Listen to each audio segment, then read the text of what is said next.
Good evening from Tel Aviv University campus. Thank you very much for joining us for this significant webinar, part of our 5-part series in collaboration with YPO Jewish Community and YPO Mosaic.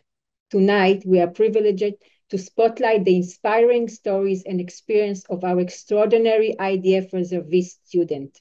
Now, I'd like to hand over the stage to Nirit from YPO. Nirit, please. Thank you, Adva. It's a unique pleasure to be here once again.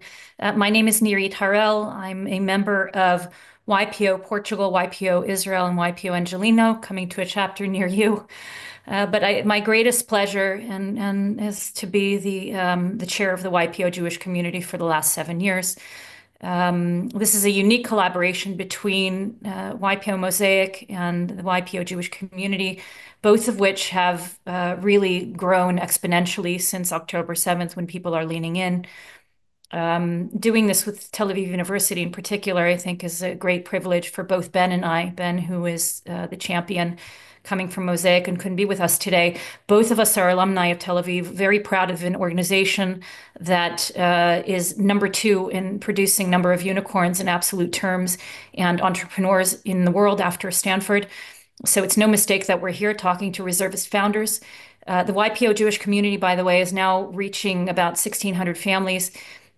We do life cycle events, and now actually to this point are in the process of building a business marketplace so that we are in a position to use our YPO skills in order to assist Israel and these reservist founders directly with a job placement for those who have lost their jobs. We've been supporting both Mosaic and the Jewish community, have been supporting strongly the Iron Nation Fund in order to resuscitate lost term sheets of strong companies that have already gone through due diligence. So please stay with us, and we invite you to get involved in whatever way you feel compelled to do good and to support Israel, and via Tel Aviv University, via our institutions, as much as possible. And if you're able to provide remote work, please do let us know, because we have a champion, Guy Ellis, who's working only on this. I had the great pleasure of being at a Tel Aviv University event a few months ago with my friend Dov Moran in order to support the 6,000 reservists who are students and make sure that they have the funds that they need to continue and the time they need and resource in order to continue their studies. The institutions in Israel are all coming together to make sure also that they can finish their education. So with no further ado, it's my great privilege to introduce Dorit Newman, who, besides being this amazing professor in cell and developmental biology, is also the dean of the Student Success Center at Tel Aviv University, who will speak directly with some of these amazing, amazing reservist founders. We're here for you. We love you. We embrace you. And we are invested 100% in your success. So please, Dorit, off to you. And thank you very much for your leadership and all of the leadership of the incredible founders that are here and not with us today. So thank you very much, Nirit, and good evening to all YPO attendants and to our amazing students who will accompany us for this session this evening. So just a kind of a brief introduction. I'm head of the Student Success Center at the Tel Aviv University, and actually our main goal is to support student success throughout their studies in the university, both personal success and academic success. And this last year and a half, or 436 days, have been extremely challenging. You know, at the peak of the wartime, we had almost 7,000 reservists, actually, and coming from all the different faculties. And in fact, from part of the faculties, we had nearly 30% of students of the undergraduates who were drafted to the military service. And this evening, we want to share with you some of the stories of our students. They will share with you, first of all, their where they come from and how they've been involved in the Army service and what they're studying. And then we'll talk a little bit about their difficulties throughout this year.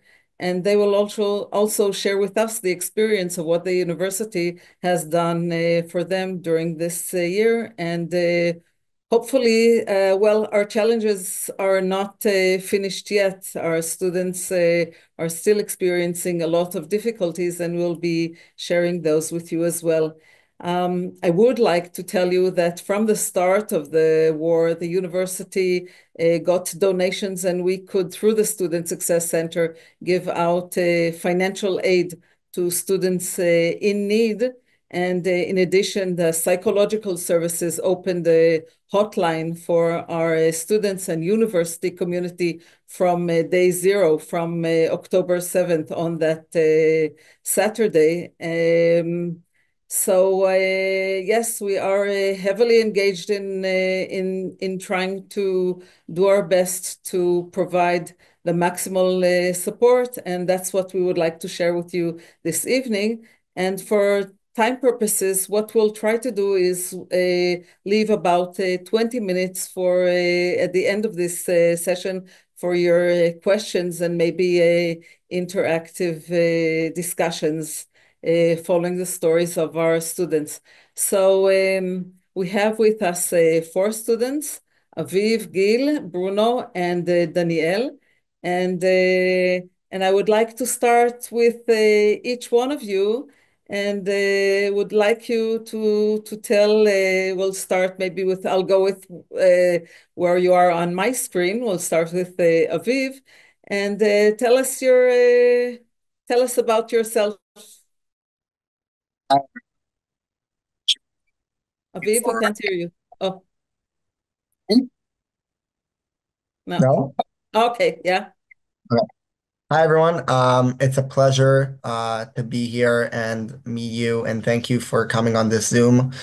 My name is Aviv. I'm 25 years old. I study political science and communications. I'm in my last year, actually, supposed to submit my last seminar soon. I serve as Airborne Communications and Intelligence in the 100th Squadron here in the Israeli Air Force. Um, I work actually in Israel advocacy, and so everything connects very well for me with political science, my work, and what I do in the Air Force. And I've done more than 250 days of reserve. I am in reserve currently. I'm now home for just the night, but I'm currently in reserve, and so it's great to meet you on my day off. I'm happy to be here. Thank you, Aviv. And Bruno?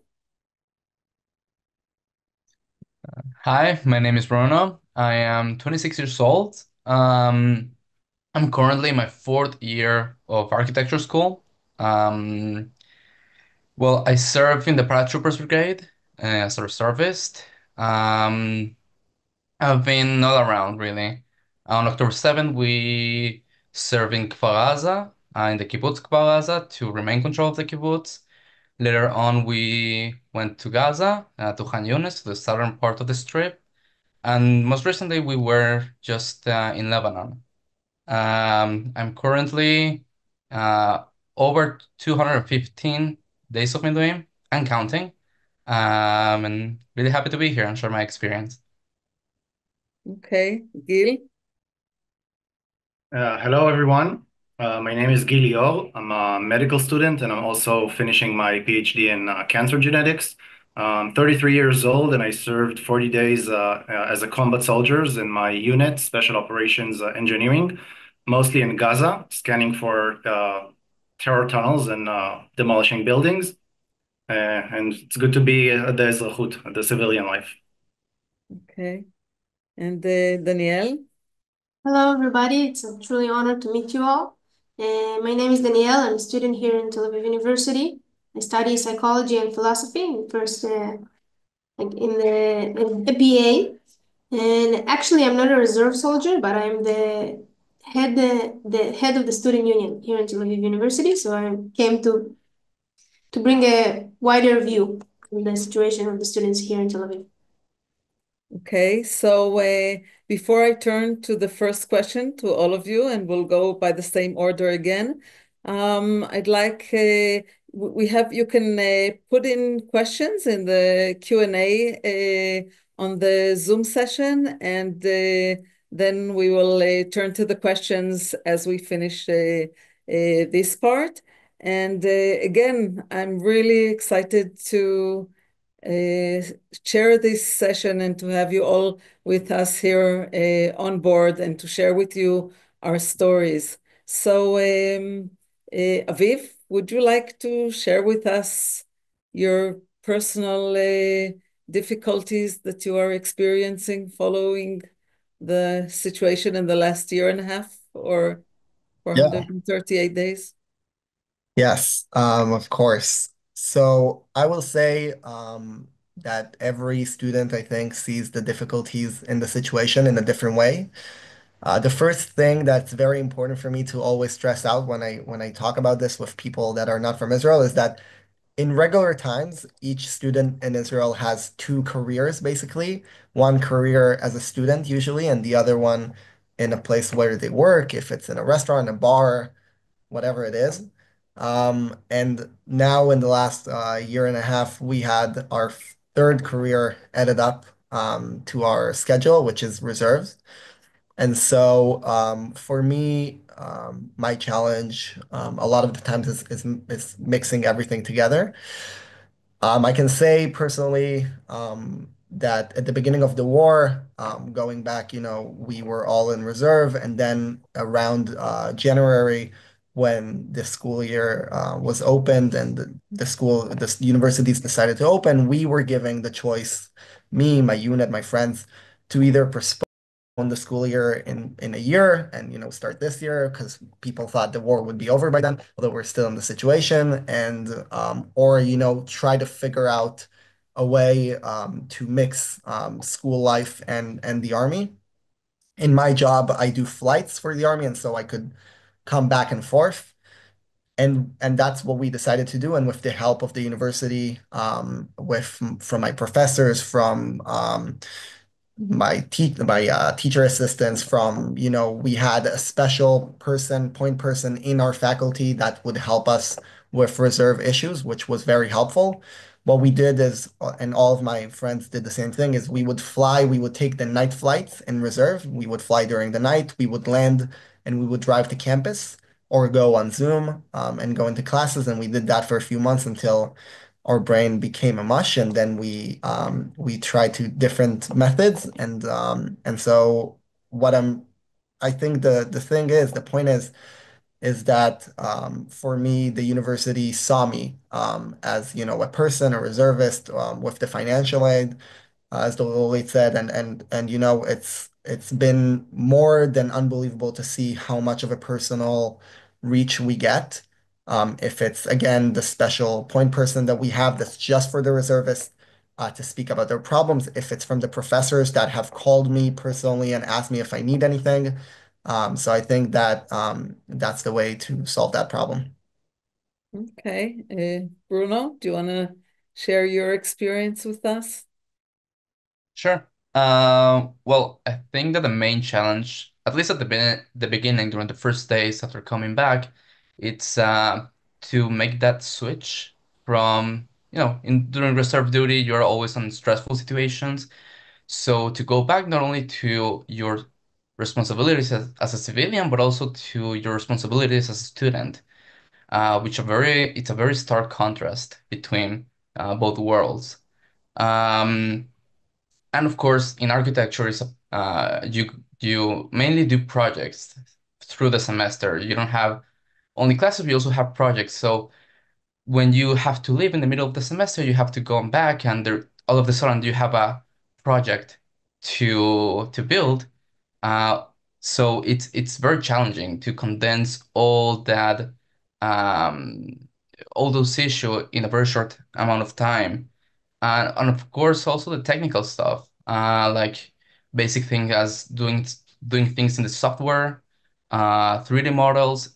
Those are things that you need to practice. So the more time you spend in Miluim, the less you're doing those things that at the end of the day are basic and relevant once you want to work. So I think those are the main issues that, well, I'll explain later, but with the help of university, I've been able to succeed. And yeah. I know that you've also in your school suffered a loss of close friend, right? Do you want to talk about that? Yeah, of course, yeah. Well, this happened right before Rosh Hashanah, the Jewish New Year. One of our friends, he studied 1 year above me. He was about to finish the degree. Sadly was murdered by a terrorist in terrorist attack in Tel Aviv. So again, it took a toll of us in the school, in the architecture school in general, because I mean, yeah, October 7th is a tragedy, and everyone has a story to tell about but when it hits your safe space, that it is a university, of course, it's challenging. It's something that is challenging, and but again, it's something that we need to move forward. Okay. Gil, I'm turning to you. There were several hardships. I think the one of the chief hardships that, like Bruno mentioned, is like going from a sympathetic mode and alertness mode to a concentration mode. I normally don't have problem concentrating or learning, but I did have some difficulties at the beginning because you're always alert and ready to jump, and then you have to be super calm, and everything is like very relaxed. It was a big change on the one hand. On the other hand, I was in the last year of my PhD, so I had a lot of things to get done. Like if you don't have enough material to publish a paper, you can continue on and you can go back to clinical rounds at the medical school. And my biggest fear was waiting another year when I came back from the reserve duty. But my PI and the university helped me. I can elaborate on it later. And eventually I made it. And pretty much covering for lost time. It's something that I thought about during the reserve duty, because if you are in research, if you are not getting the experiments done, if you are not getting the analysis done, the writing this, it's just not going to happen. But luckily, when I did came back, I had a lot of support, and so I was able to focus a lot and later help other students who came back and assist them with their research and courses as well. So it ended up relatively okay. Yeah, I think also, Gil, that part of the difficulties or the challenges in research is not that you can't always hop back in at a certain point and start from where you stopped. It's usually taking you a bit backwards, right? Yes, it's very challenging. Like without getting too technical, I also have biological experiments that are ongoing, and they have Right. to be time sequenced, and also have bioinformatic computational research that is collaborations with labs from all over the world, and everything went to a halt. And one of the many things that helped me is a lot of support from my lab, which continued some of my work, and especially when I returned. So this was challenging and required a lot of creativity.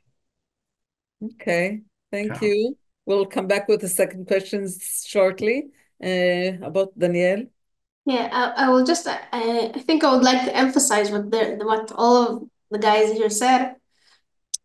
The the day life, even without the reserve soldiers or without serving in the front lines or the back lines, doesn't matter.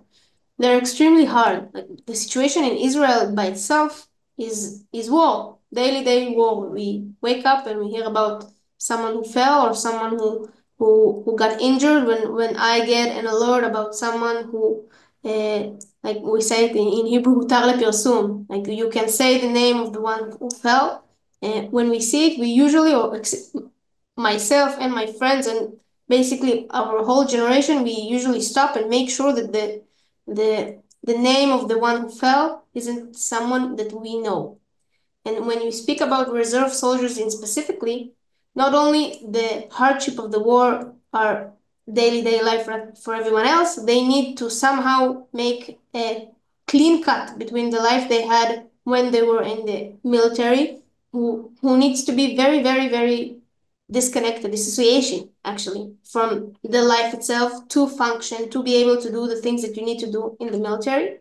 And somehow live normally. And it's extremely hard, not only because it's hard because of the disconnection, but because the day life meet with the war itself. So if even if Gil didn't do Miluim for, I don't know, a couple of months, he still lives the war. And it's very hard to do the disconnection, even though you are still here in the day life, trying to study and making some sort of progress in your research or in the studying or making friends or getting over the hardship of the war itself. I think that I would also add to our audience that in addition to the reservist soldiers, we also have student populations who are evacuated from their homes in the north or in the south and are not living in their homes for the last month. So you can imagine that when we all have our Friday night dinners at home, we have students who don't have that are being actually evacuated and living in hotel rooms with their families. We have students whose friends were injured or have been to the Nova parties and who are suffering many difficulties and have special circumstances that make studying difficult for them at these times. So want to go now to and just for, we have currently around 1,500 students who are drafted to the reserve services. And from what we understand, the anticipation, the prospect is about 70 days of reserve services, approximately 2 months per reserve soldiers during this academic year. So it's an ongoing process that maybe the peak was last year, but it's certainly gonna follow us for the coming years as well, including students who are coming back who were injured during the war, and those students some of them have entered the university this year, and others will join us next year, and they will also need special care and attention. So I'm going to go back to our students and to Aviv, and maybe kind of describe the support that you got from the university. And it's okay in this forum as well to say what still doesn't work, if there is such. And we want to be optimistic, and we want to say that we're doing our best and that we're helping everybody to the extreme, but we are realistic, and we realize that there are things that will remain difficulties. So Aviv. Yeah, I will say that everything I needed from Tel Aviv University really I got since I became a reservist on October 7th. Again, in my work, as I said at the beginning, I work for an NGO called Israel Is, that we do Israel advocacy. We have now VR initiative that shows testimonies of October 7th. So if I'm not in reserve, usually I'm traveling the world with those VR goggles. And so university has not only helped us, but supported me in both ways, which is incredible. Um, I can say one of the things that really surprised me the most is when I got recruited to reserve, one of the first phone calls I think I got was from a member of our faculty, and I've mentioned that earlier, that asked me if I'm okay, if I need anything. That was before the school year has even started. And since that day, obviously, more and more every few weeks, we would get a WhatsApp message from, someone of one of the professors. And I think, as I said, working in advocacy, I think I've been to more than 60 campuses in the US and Canada this year. I don't think I've seen one student tell me about their personal experience that they're getting from their faculty in any campus across the US. And I think it's not even, not even in Israel we see that, where a professor, calls you and asks you if you need anything, if you need any help. And so that's one thing I got. And the other thing I got that's really surprised me is that without even asking, without even saying that I need anything, we got financial support straight to our bank accounts from the university. I think it was maybe after 2 weeks in the war. I don't know, the university used every budget that they could to help us in that time. And I think you should understand that at Tel Aviv University, a lot of us rent apartments like I do here in Tel Aviv. As you know, not the cheapest city in the world, that's for sure. And so when we go to reserve, these apartments stay empty. We still need to pay rent. And so, for example, that support really helped us in that first month of the war when we still needed to figure out what we're going to do with the weeks and months to come. And more than that, as I said, and I mentioned earlier, and I can elaborate a little bit now, is the school having or deciding to have a special point person in every faculty that is, we have their cell phone, we have, their email, and for every need as reservists we can contact was incredible, even, in our day-to-day academic life. If it's we need more time to submit a paper, which is, the simplest thing, and of course we'll get it, and of course the university will help with that.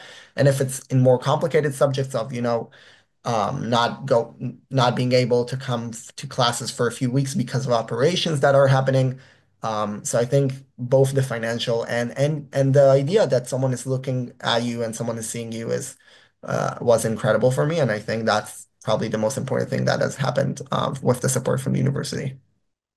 Thank you. So I do want to stress, and I'm happy that you got these phone calls, because it was really a main issue for us also at the Student Success Center to be involved in making sure that these phone calls are being made, and to have like a transcript written for what you should say in these phone calls, because you never know what you're going to expect. And the university did make several thousands of phone calls. We have 30,000 students, only 15,000 of them are undergraduates, and actually we tried as a university to reach each one of the 15,000 students who are undergraduates for the phone call before the beginning of the school year. So Bruno, what's your experience? Well, as Aviv said, the scholarship right at the beginning of the war was of huge help because, again, we needed to figure out in terms of economically speaking, how to support ourselves, because we didn't know how it was going to work with the army, our jobs and everything. So it was of huge help. Of course, the university has considerations to students that are in reserve duty. For example, extensions in to deliver a project or to finish a project or for exams. So you have certain things that really help. But for example, in a degree like architecture, sometimes it's not super relevant because again, it's a project that take a whole semester. So that's, for example, when the community inside the university really, really helped because um, I wouldn't have done it without them. My professors, my friends, all I really felt the support of the community, which I think that again the university became this kind of a safe space somehow that, to be honest, I didn't expect at all. So I'm really really happy to have that experience. Um, and of course, I mean, as I said before, the university with what happened sadly with Jonas, the university, it's our safe space at the end of the day, and it takes a lot of work to keep it that way. So yeah. Thanks, Bruno. Gil, maybe you can share with us also your experience. I understand that you're also tutoring students, so maybe you can tell us from that perspective as well. Yes, so as you probably figured out by now, the vast majority of the students in the university also work in addition to their studying, and I teach statistics and genetics. I tutor at the university, and when I got drafted, obviously the semester was postponed in about like 90 days because of the war.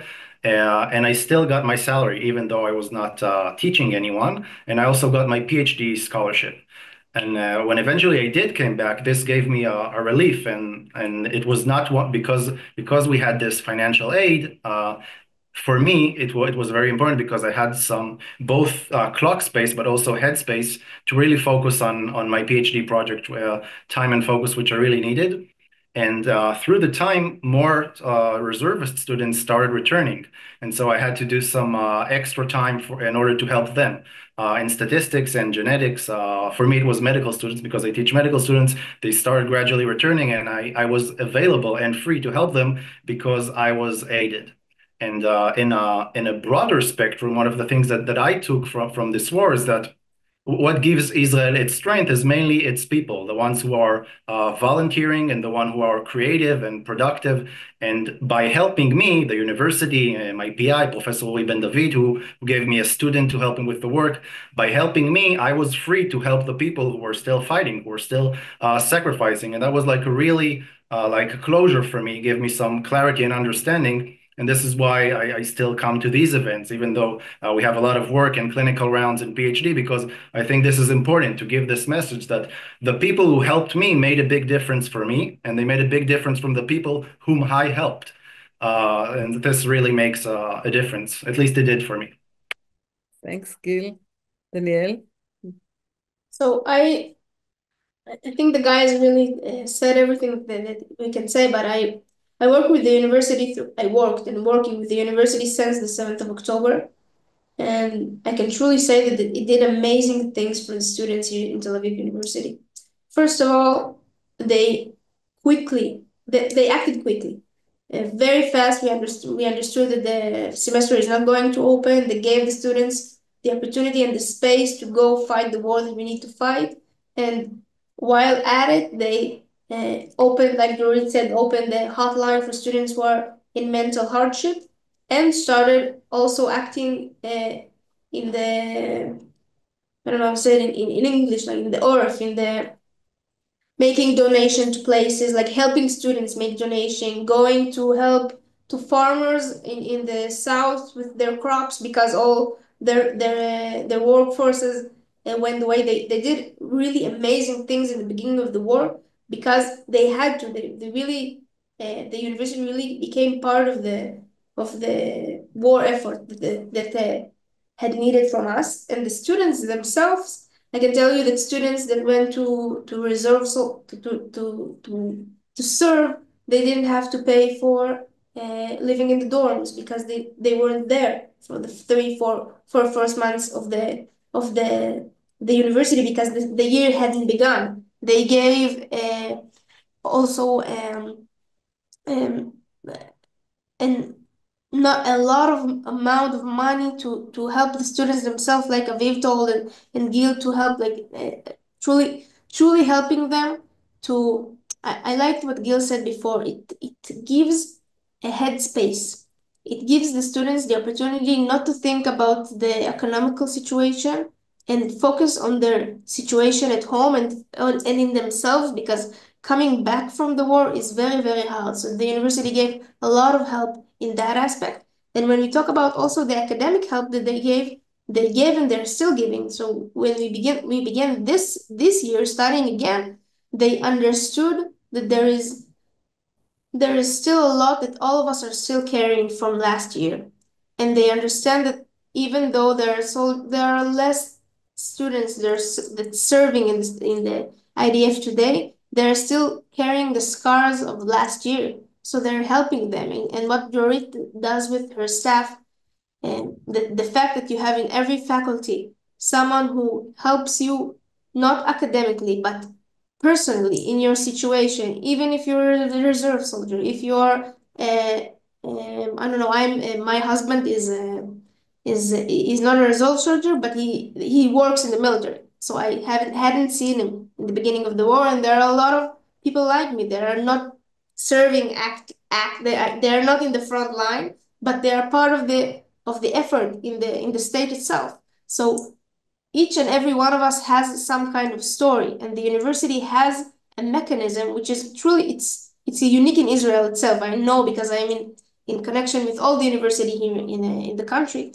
It's a unique mechanism that gives the university the flexibility to help students in a very specific situations. So even though you don't have some kind of a headline, you're not a reserve soldier, you're not someone who got hurt in the Nova or directly by the war. If you have a specific situation, the university can make you a specific suit that gives you the tools that you need to finish the semester, to finish the year, and eventually finish the degree and be proud to be part of the university. So it gave truly an amazing home for the students, I think, the past 1.5 years. Thanks, Danielle. So just to elaborate on what Danielle was saying, we have, as part of the Student Success Center, we have educational advisors in each one of the faculties, except for in the law faculty. And these educational advisors are actually the extension of the Student Success Center in the faculties. And those are the advisors that the students can meet and can be helped with their special needs.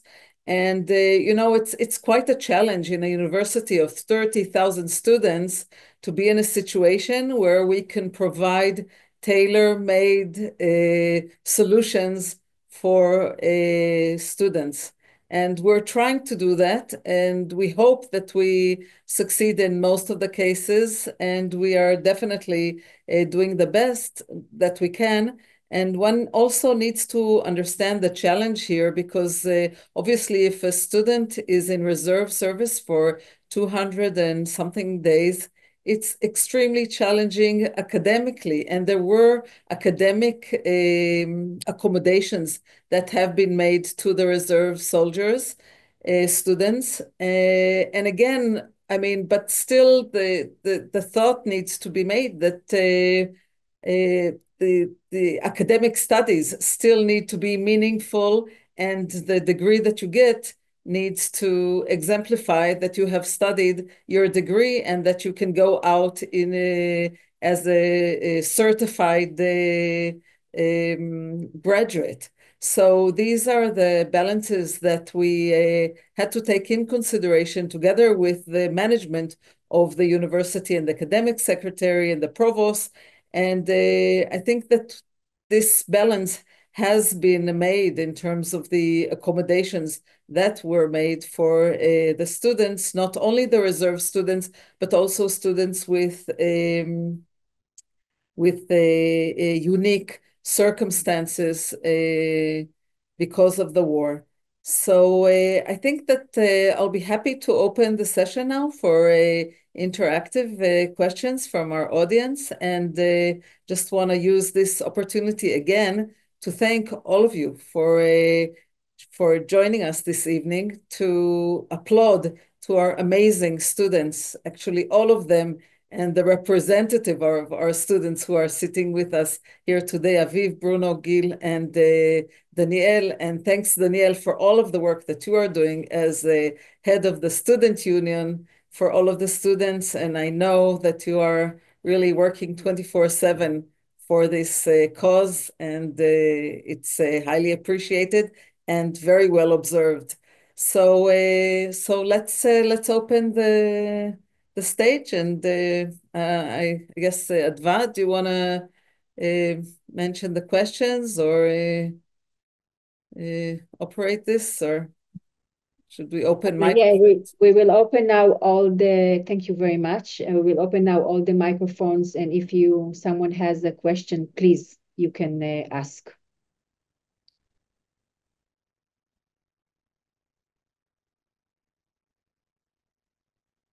Okay, so shalom everybody, Itamar here.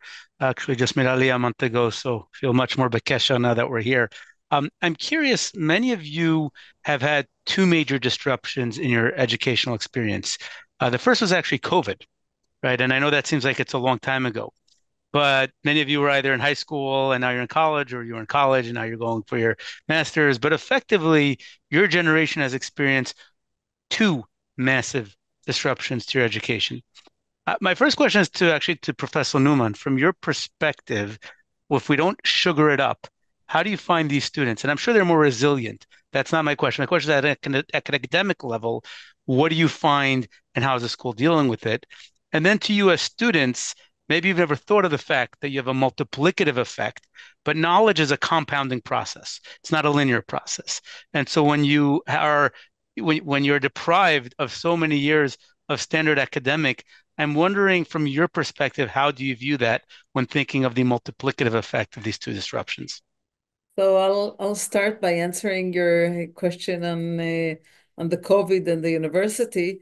So actually, most of my interaction with students during COVID was not as Dean of the Student Success Center, but as professor at the Faculty of Medicine and teaching there, because I started my term as the dean only kind of at the edge of the COVID. But I can tell you from my personal experience during the COVID that COVID, in a way, was an opportunity to increase hybrid studies and Zoom and other modes of teaching, which we hadn't exercised before. So there was this gap where we had to kind of put ourselves together and they learn how to teach by Zoom and to manage the participants and, all of that Zoom teaching. And I think that the most difficult part for COVID was for first-year students who didn't really know their classmates. So at that time, they were kind of isolated during that time. But again, I think that and to a certain extent, I guess that I'm talking from a comparison perspective, that that after this last year, which was very, very, very difficult, COVID was nothing, right? I mean, everything is a comparison, and from that point of view, in many respects, COVID was an opportunity that was met by the university and actually made us prepared for, in a way, for parts of what we need to do now. That one of the things that we try to do now for all of the students is to have recordings of all the lessons. And this is something that kind of we experienced during COVID, and now we could exercise it during the war to make sure that all of our reserve students or students who couldn't come or couldn't attend classes because of being evacuated or special circumstances or whatever, that they would have recordings of all their classes, which is something that before COVID we didn't have at all. So COVID did have its challenges and the prices in terms of, let's say, social interaction between the students. But I think that academically, COVID was less of a challenge than what we had to experience in the last year. I mean, my personal feeling. And I guess that we can ask our students here. Does anyone? I can say I met COVID just in the army, thank God. So it did not affect my high school experience. But I will say that I think that the war didn't deprive us from any academic skills. And again, you said we are very resilient students. We made a choice. Like we could have skipped last year and we could have, started it this year. And we made a choice to go to classes, and it was our choice to be tested in that year and to, if it's that we would get worse grades because of it, then that's fine, and that's part of it. Um, I didn't get any less good of grades with that year, but again, it's because we decided to study harder, and it depends on, the current characteristics of us as students during this war. And I always say it, I know for myself, I'll speak as on behalf of myself, that as students in this country, we understand and I understand that we need to go somewhere in the future as a generation, and we need to lead this country. And so if we want to do this, we need to stay in the academic world. We need to study. We need to become better people. And we can't just fight this war. We can win this war, and then we need to build this country. And so we need to understand that both of those roles are in this generation that you see here. I would also make the argument. First of all, I agree with your observations about knowledge compounding and everything. But first of all, keep in mind most Israelis already start 3 years from behind because they served in the army. So I come from the scientific branch of academia, which is competitive in its nature, and you already start 3 years later. But I think we make up for it not just by resilience, which I agree on, but also in adaptiveness and innovation. Whether it's like going on Zoom when you're driving, or reading books while you're in Gaza, or just like being very stoic and very adaptive and also creative on how to get things done with less time. And I think that it's not a coincidence that Israel is like we call ourselves, or someone calls us, a startup nations, and the universe has a lot of unicorns. It's because of I would say adaptability. And like after you're getting shot at, a malfunctioning PCR is not that bad. You'll figure it out some way. And so yeah, basically I think the necessity doesn't just bring resilience, it also brings adaptiveness and innovation. And this is how at least I see the difference between a lot of the Israeli students and their global peers. I would also like to add, I was a student here. My first year here in the university was when the COVID broke out. And the main difference between COVID and the war is that COVID was very alone and the war is very together.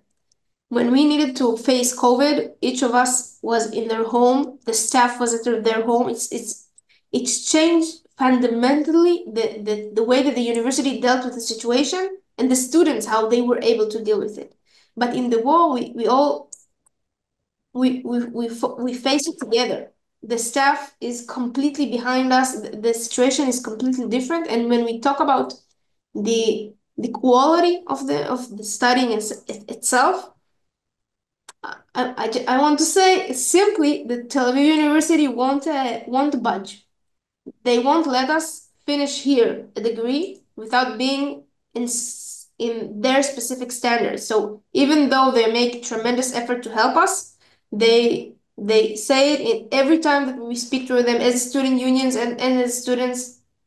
By like all mean, it doesn't matter how we speak to them. The first thing that they said, we are not giving in about our academic quality. You need to finish a degree, and this degree needs to be good at our level. So I personally don't feel that we study, that our accomplishments are less. I can say that the way that we are studying needs to be much more specific. For example, when I go and I don't know, do a chore that someone that a math professor gave me. So in a regular year, I have 10 questions that I need to do them all. But in this year, he gives me 10 questions, but he says to me, because I'm a reserve soldier, I know that you don't have the time. In those 10 questions, it's best if you do them all. But if you do the first three and then all the other, they're all a bonus. But do the three, then you have the basic line that I need from you to finish this class. So we need to be very specific to help the students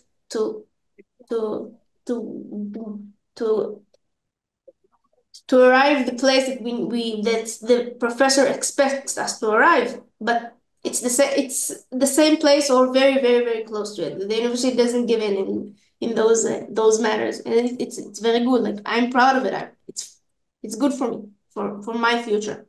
I think that Thank there's you. another point that I'd like to make, that we made a survey, or actually out of the data that we looked at, the reserve soldiers that got academic accommodations, but without compromising academic quality, their average levels of grades, their average grades were even higher than the average grade of the class. So that's kind of I mean, we're happy about that, and but we do realize that there are many challenges, and I think that all of us, at least I am extremely impressed by the quality of our students. And like Lior and Aviv and Bruno and Danielle were saying, the resilience, the creativity, the persistence, all of these amazing qualities. I salute to you all, and really, thanks a lot. So do we have more? I mean, Itamar, did that kind of answer what you were asking, or did we go astray? Oh, תודה, I'm good. And כל הכבוד to everybody. So do we have other questions from the audience? Can I ask a question? Sure. Thank you. I know that just like September in 9th of September, sorry, 11th, September 11th, I'm sorry, like October 7th here was a monumental day. And if you can share a little bit on like that day, where were you and what happened? Like when did you start reserve? Like what was the first days? Like where all of our words were shattered, like where were you and what happened in the first few days? That's for our students. Okay. How about Gila? Do you want to share with us? Because you were extremely active at the beginning, as far as I remember. Yeah, so well, I'll try to make a long story short. So I served in Yahalom, Special Operations Engineering, and basically when you enroll into med school, you're taken out of the reserved pool. So I was not expected to get called. Still, I got a phone call from my friend at 10 p.m. on Thursday, 5 days post the 7th October Saturday, and he told me, Gil, how are you? I'm in the base. Can you come? And I told him, how come you need more people? Because I know that the unit is already on 120% reserve duty. And he said, yes. And I also told him I was not in reserve duty for 10 years. I did not have any recent training. And he told me, yes, but we need more people from the Yahalom profession, from my unit, because of the terrain and the tunnels in Gaza. So for me, it was basically a 0 to 2,000, going from 10 p.m. evening, getting a phone call, and by 8 p.m. tomorrow, I was on combat gear in my base, collaborating and reminding myself how to do all the explosives and the combat drills and everything. And there was a lot of fear, a lot of uncertainty, everything you can imagine from a war and uncertainty. But I think the camaraderie, the sense of stewardship, of shlichut, we say in Hebrew, carries you, and courage is contagious. So once everyone is together, you do it, and it all ends pretty quickly. That was my personal experience. Okay. Aviv or Bruno or Daniel? Aviv, yeah? I'll share. On October 7th, I was actually in Toronto. I was actually in New York on my way to Toronto. I was supposed to give speaking engagements there with the work I do for Israel advocacy. I got a call from my reserve commander telling me I have 2 hours to get to base. That was a very difficult assignment to do. And so they decided together with my unit that I would remain in North America for as long as I could to go around campuses. So on October 9th and 8th, I was in Columbia University and NYU and all those beautiful places that we've heard on the news about in the last year or so. And on October 20th, when the IDF has started their ground operation, I was called back. I flew in. My mother met me in the airport, brought me my jumpsuit and my shoes, and I drove south. I haven't left the base for 2.5 months at the beginning without going home at all. And that was my day. And when I got released for the first time on February 20th, instead of, going back to normal life as a student, I flew to Concordia and McGill universities in Canada to face the anti-Semitism there against Jewish students. And since then, it's been a back and forth between reserves, university, and all those campuses to actually speak about what we're speaking today, the beautiful faces of Israel and students and everything that's still normal here. So that was my day back then. Thanks. Bruno, do you wanna? Yeah, I mean, October 7th was a holiday. I was with my family, spending the holiday. But then, of course, I heard the sirens and everything.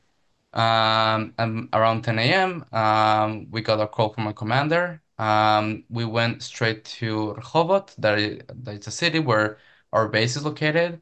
We signed up our equipment and then we drove south. We were the first reserve unit that responded. Um, and we went to the kibbutz Kfar Aza. Obviously, the main goal was to regain control of the kibbutz. We fought for 3 very long days. I mean, of course, in charge of clean up the kibbutz and everything. So it was a very difficult experience. To witness all those horrors and everything, it was hard. And later on, we spent a month and a half training, and then we were sent to Gaza in the end. So, I mean, something that was very challenging, also because of the uncertainty, because we didn't know when it was going to end. So I started my first round of Miluim on October 7th, and I finished only in mid-February. So it was 4 months of straight reserve duty, which was challenging. And maybe also to mention that Kfar Aza have been evacuated to Kibbutz Shfaim, and they've been there for the last year, actually. Some of them will stay on there. Some of them, not many have returned back yet. But again, I think that's also part of the beautiful face of the Israeli community that on day one, Kibbutz Shfaim took everybody who was evacuated from Kfar Aza and made them feel at home in Shfaim ever since. So I think that's really the beauty of our nation altogether. I can tell you that from the Student Success Center perspective, when we got the notice on the WhatsApp from the provost at 9 a.m. on that Saturday, there is a war, we need to start thinking about what to do. At 12 p.m. that day, we already started the Zoom hotline for the psychological services for all of the university community. So yeah, each and every one of us, it caught us at a certain unique position. Danielle, do you want to say something in terms of where it caught you as head of the student union? Yeah, so personally, I was in Eilat the day of the 7th of October. So I woke up peacefully at 10:30 to the war. Quickly, I jumped. I needed to go up north because I took the car of my spouse, who has a military car. I needed to bring it back so he could be with it. And very, very quickly, we had to operate in all kinds of levels. So on Sunday, we already went through all the dorms to make sure that all of the safe spaces are open so students can evacuate wherever they need to go, because there were a lot of alarms those days. Um, we funded a couple of volunteers that took all kinds of equipments to spread out all out the country, and from the staff, from all the people that live nearby in the neighborhoods. And so we helped in that aspect. We helped the university itself quickly. At Sunday, we were at 9 students who we knew that fell by that day. 2 days later, we understood that it's actually 11 students. And though that Thursday, we already made we took the biggest hall in the university, the biggest, it's not a hall, it's not a classroom, it's a stadium. It has 1,200 seats, and filled it with pictures of the one who fell, the one who kidnapped. And we made it known worldwide because I got a phone call very quickly from the head of the universities, who said that the universities abroad do not understand what's happening here in Israel, so we need to do something about it. So we made that exhibit. I think that 3 days after the war broke out, we already took the students in Sapir, that is a college near Gaza, and took them in here to Tel Aviv University. We helped them. They built some kind of a red alert to help to see and make contact with each and every students in their college. In our university, it was made by the staff, but in their college, it was not possible because a lot of the staff got hurt because they live in that area. So the students themselves made that phone calls and we helped them as students here. And in all that chaos, also each and every one of us had to go to reserve soldier or help some kind of family member who went also. So it was very, very difficult. So we did everything we can in that aspect. Okay, I saw that there was one question in the chat about how do we fight anti-Semitism. I think that Aviv, sounds like you're doing an amazing job abroad, just from how you presented what you're doing. It really, you got me certainly very much engaged in your doing. And I think that we just need to project our personal stories because I think that it's all there. And it's a lot of storytelling. It's a lot of bringing faces from Israel to travel around the world and show what we are as people. And again, using some technological tools if needed, like the VR that we have now that makes people, be immersed in the testimony and feel like they're in the Gaza envelope on October 7th and they don't need to go on a plane anymore to feel like they're there. So it's a combination of both. And this year we're going to be in 500 campuses across the US and Canada. So we'll let you know how that goes. Yeah, I imagine that we are all facing challenges to come. Thank you, Yes. Danielle. I think that our time is up by 1 minute. So I just want to conclude again by thanking you all so much for your constant support to us. I think that we're all dealing with difficult times of anti-Semitism. And again, thank you so much for your support, and we'd love to be in touch with you by all means that you manage. So thank you again. Good night. Thank you. Bless you all. Bye. Thank Thank you, you. everyone. Thank you. Thank you so much.